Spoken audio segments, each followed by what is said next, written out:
Hey guys, we're about to show you how to knock the sleeves out of a diesel engine. That can be very difficult, but Ben Miller here has figured out a way to do it very easily. He just knocked 3 out in a matter of 10 minutes, and there's one left, and he has a jack pushing up on a chunk of wood, and he has a round plate that fits the bottom of the sleeve, and he's pushing up against it the whole way the tractor with that chunk of wood. And he has this impact air hammer, and he just puts that right up against the sleeve with all this weight on it. All up against the die, up against the sleeve. All right. Not really directly on it, but.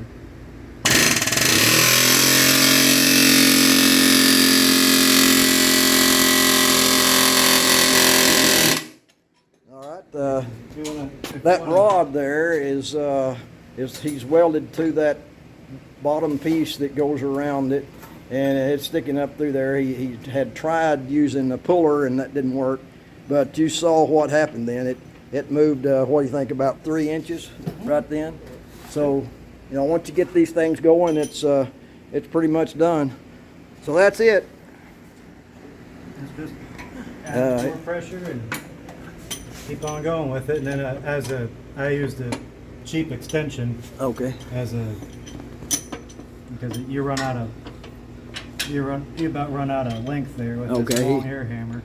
All right. So you may need to get just one of these cheap Harbor Freight extensions, add to it, or just a block of steel, something.